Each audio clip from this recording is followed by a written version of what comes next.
What is Piggy Back? To many of us, it's a pleasant memory of childhood, with Mother and Dad at home in the evening. A fairy tale or two, and then a ride up the stairs to bed.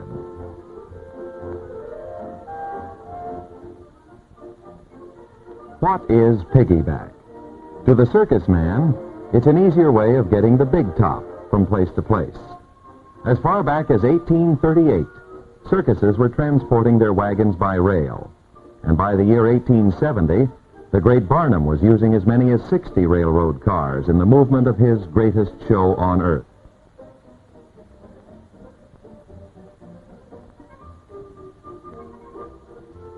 And this is Piggy Back today, a new method of transportation, combining the advantages of truck and train to provide rapid and dependable door-to-door delivery of freight. Southern Pacific's brand of Piggy Back is a complete and coordinated rail truck service tailored to each shipper's needs. It offers the dependability and service inherent in a great rail transportation system to even the smallest community or industry located miles from the railroad. In recent years, there have been significant changes in the transportation needs of many shippers and receivers of freight. The trend to smaller inventories and decentralization of business has created a need for the fast and flexible service that Piggy Back provides.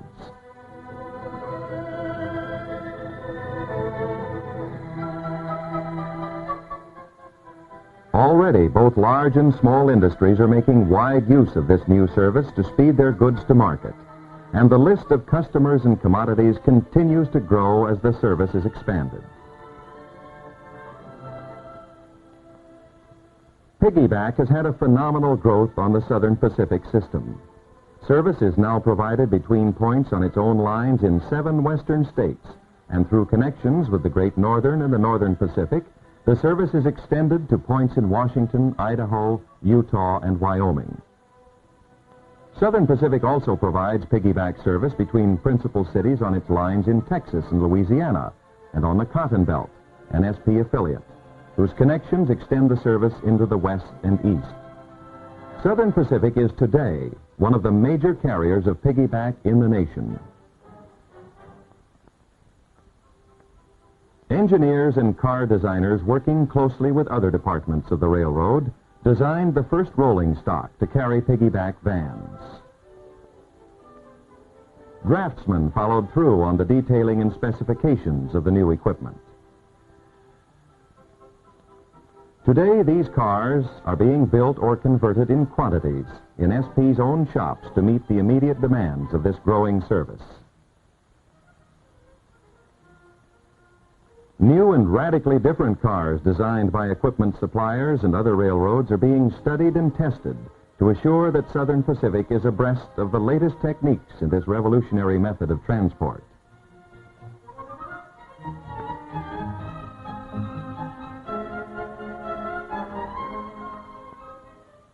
Trailers are being developed to accommodate every type of commodity. Units are equipped with mechanical weather control, maintaining precise temperatures, protecting perishables from heat or cold. Versatile open-top vans to handle bulky freight such as hardware and plumbing supplies. A new sliding top van used initially in service from Utah, handling steel and returning with case goods from the canneries of California.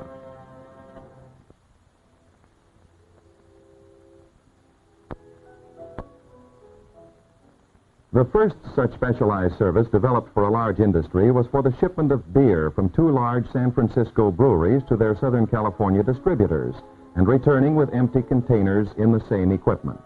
To show how Piggy Back serves this industry, let's visit Jerry Noble, SP's roving reporter on the scene at the breweries. This is Pat Stinson, the city freight agent and traffic representative for Southern Pacific. Pat's thoroughly familiar with this operation here. Pat, can you tell us what's going on right now? Yes, Jerry, this is the shipping and receiving department of the plant. Here you will see the beginning and the end of the brewery production line. Well, how does this operate then? Jerry, at this time we're unloading the empty bottles that returned by a Piggy Back from Los Angeles this morning. At the same time, they are loading the vans with beer. At this time, these vans will be taken to the freight terminal and loaded on the flat cars and will be delivered tomorrow morning in Los Angeles. How long does it take to load one of these vans, Pat? About 12 minutes, Jerry. As you can see, these men are all experts. The loads are all palletized. This is a mass production and a volume type of business. It takes the smooth cooperation of everyone concerned to ensure that there's no bottlenecks and to give a smooth flow of production to the suppliers. Here we are in the bottling department of a modern brewery, a scene of gleaming tile, stainless steel, and hygienic cleanliness, all necessary to maintain the high quality and good flavor of the good beer that's manufactured here. Pat, how many units do they turn out in this plant every hour? Jerry, the plant capacity here is a total of 1,400 units every minute. That makes a total of 84,000 cans and bottles that roll off this production line every hour. Well, that's tremendous. Can we take a look outside and see the line? Come along. Now you can see, Jerry, that such mass production, without the smooth flow of the product to the distributors, would soon result in a shortage of supply, or create a great storage problem here at the plant. In one sense, then, the railroad is a part of this production line, keeping the beer moving continuously to the distributor. That's right, Jerry. Absolutely.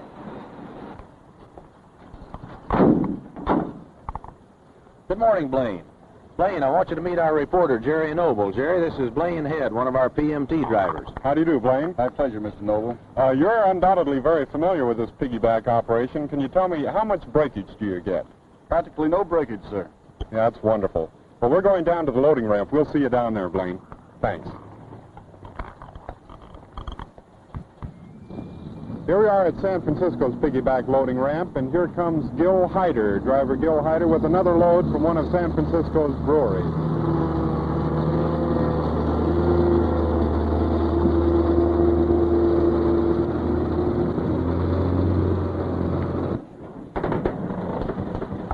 Here's Jack Sherborne, supervisor of merchandise service for Southern Pacific and one of the key men in the Piggy Back operation. Jack, tell me, what are these men doing here? These men are securing the vans for movement. It is their job to see that the equipment is securely tied down and is safe for travel over the railroad. Jack, your driver at the brewery told me that there's practically no damage at all to loads carried by Piggy Back. What's the reason for this? Each load is cushioned first by the springs on the flat car, second by the resiliency of the tie-down cables, third by the pneumatic tires, and fourth by the springs on the trailer. But that's only part of the story, Jerry. We have excellent drivers and skilled, trained engine and yard crews who handle the loads with utmost care. Well, Jack, tell me, is there any difference in the method of loading for Piggy Back? Yes, in many cases now it's not necessary to block or crate the loads at all. For instance, furniture is being handled with blanket protection only. Well, that's amazing. That certainly must appeal to the shippers. Jack, what time does this train leave? At 3 o'clock, Jerry. That diesel switcher over there will pull these last cars and make up train 372. Here's conductor Frank Webb and his train crew, Cecil McAllister and Homer Eatock, and they're going to take this train, the Advance Coast Merchandise 372, on the first leg of its trip to Los Angeles. Conductor Webb, how much time do we have before the train leaves? Well, we have about 9 minutes. 9 minutes to go. Well, Frank, how many cars do you have on this train tonight? We'll have 26 out of town tonight. 26. Is that about an average load? That's about the average load. We have 11 35-footers and 30 24-footers, also 2 merchandise cars on a head end. Well, our time's getting short, and I better get up to that head end and talk to the engineer and the fireman before we get out of town here. Thank you very much. Okay. Bye.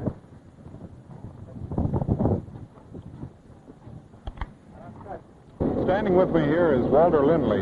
He's an engineer here on the Coast Division for 30 years, Walter tells me. Now, with all that service, Walt, you're in a position to let us know, how does this compare, this freight run, with a passenger run? Well, there's really not a whole lot difference because we run on passenger schedule anyway, so there's not a whole lot of difference. Well, how many stops will this train make between here and Los Angeles? Well, we make 3 stops to change crews. One at Watsonville Junction, the other San Luis Obispo and Santa Barbara.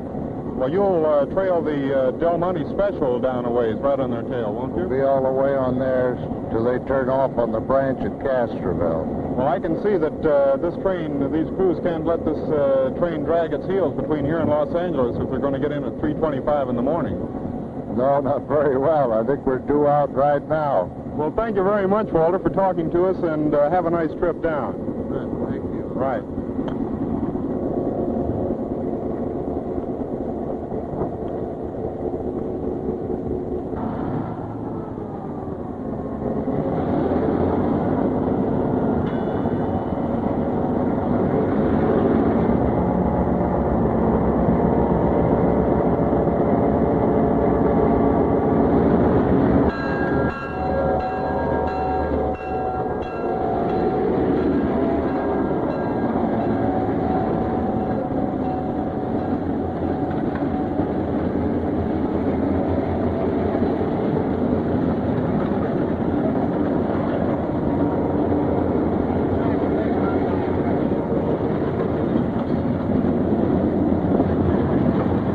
This is Mr. John Horgan, Chief Clerk here at San Francisco Freight Station. John, we watched the Advance Coast merchandise load and get out of town, and before it left, we had a chance to talk to the train crew and the engine crew. Now we're interested in learning about your end of the operation. Tell me, how do you handle the billing of the freight that's on board that train? Be glad to explain, Jerry. When our driver picks up our merchandise, he signs a bill of lading acknowledging receipt of the merchandise. He retains the shipping order portion of the bill of lading, which is delivered to our office for preparation of the waybill. Well, what happens then? The shipping order is passed to our rate clerk, who consults the tariff and applies the correct rate. It is then ready to pass to the comptometer operator, who computes the charges, and it is then ready for transmission by teletype to our Los Angeles agency. Well, can we take a look at that teletype operation? Fine. Step this way. Thank you.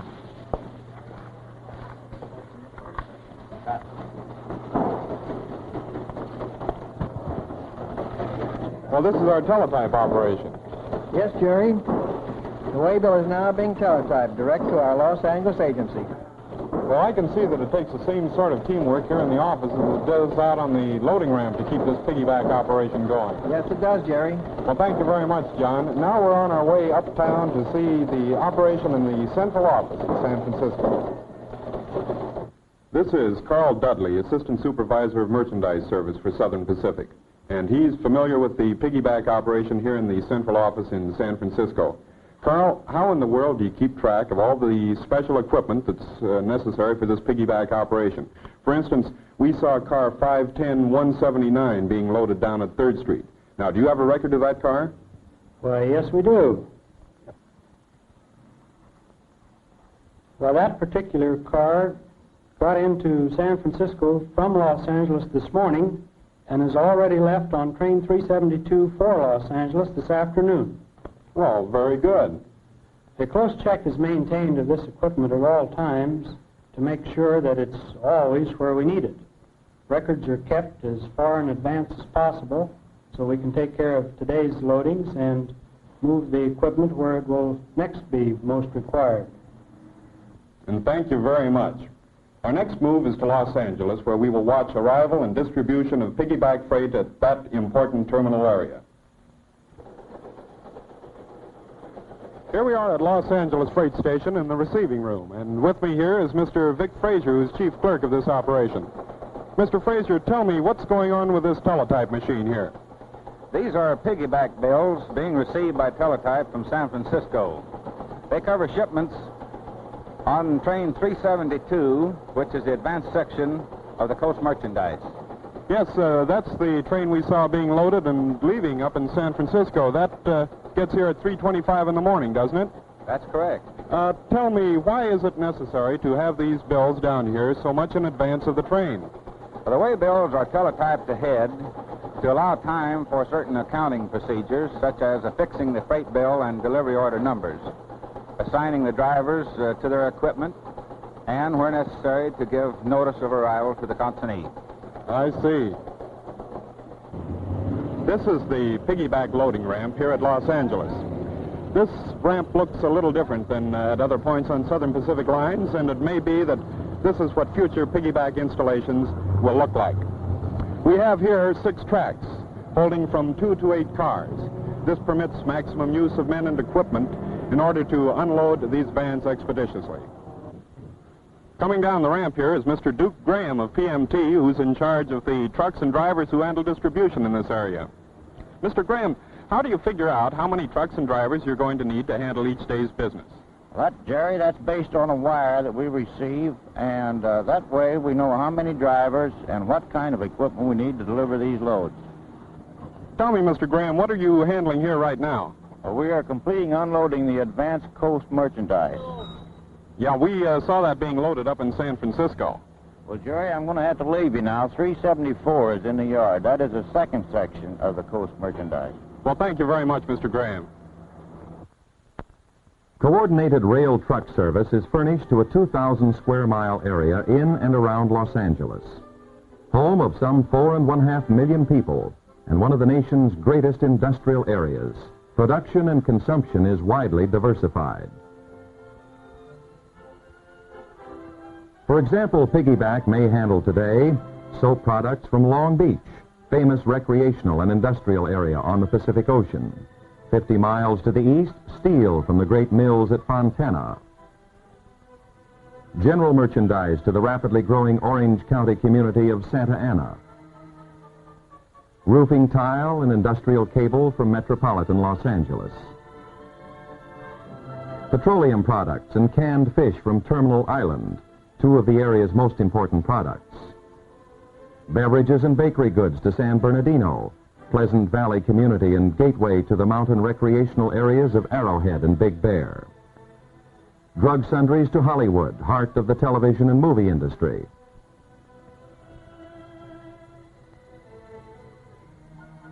Piggy Back is now serving many hundreds of prosperous communities throughout the West. Daily service to Phoenix, state capital, and Arizona's largest city, heart of the rich agricultural and stock-raising area of the fertile Salt River Valley. Historic Tucson, winter playground and growing cultural and industrial community. El Paso, largest city in West Texas, industrial area and gateway to Old Mexico. Reaching into the great Northwest, Piggy Back serves Portland on the Columbia River, shipping center and gateway to the north. Portland is one of the points where Union Pacific, Great Northern, and Northern Pacific extend Piggy Back service to many communities off SP lines.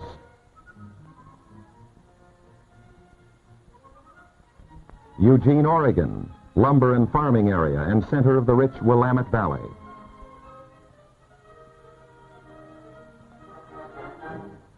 Klamath Falls, Oregon, foremost in the production of forest products.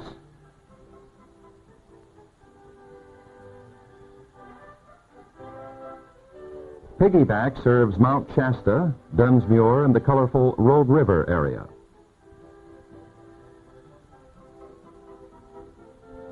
Roseville, California, railroad center and distribution point for Piggy Back, serving Sacramento and North Valley points.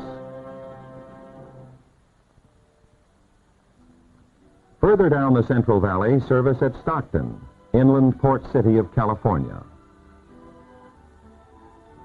At Fresno, agricultural capital of the San Joaquin Valley and raisin center of the West. And at Bakersfield, heart of a great oil and cotton producing area.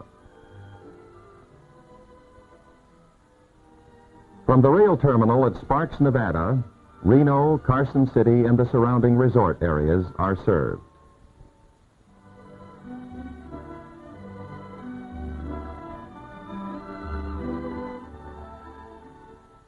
At Ogden, Utah, eastern terminus of Southern Pacific, service is provided to Salt Lake and Idaho points in conjunction with Union Pacific.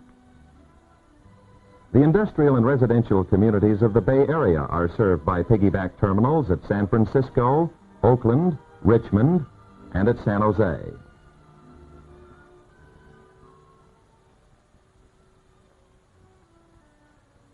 On Southern Pacific lines in Texas and Louisiana, Piggy Back service has expanded rapidly, serving many communities in the rich South. At Dallas, financial capital of Texas and great market and industrial center.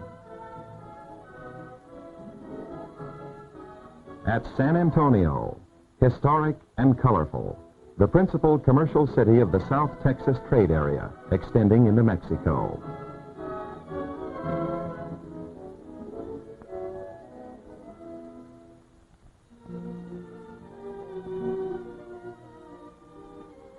At Houston, largest city of the South and the second greatest seaport of the United States, serving markets of the world. Houston is the center of a vast mining, agricultural, and industrial area.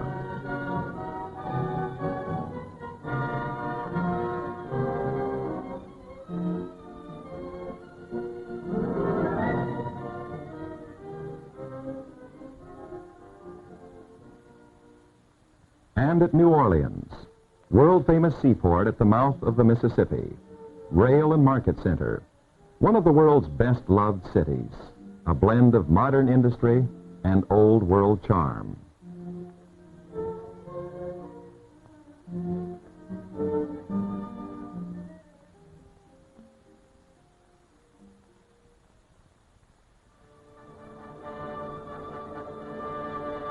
The American railroads are entering a new era of competitive transportation. Southern Pacific is meeting this challenge through a program of continuous improvement in services and equipment, in which research and development is playing a most important part.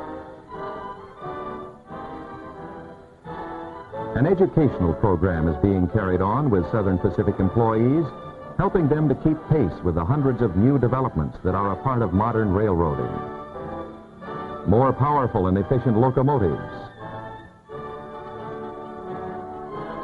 modern communications through radio, television, and microwave, great advances in electronic train control, new speed in car handling in terminals through installation of push-button classification yards.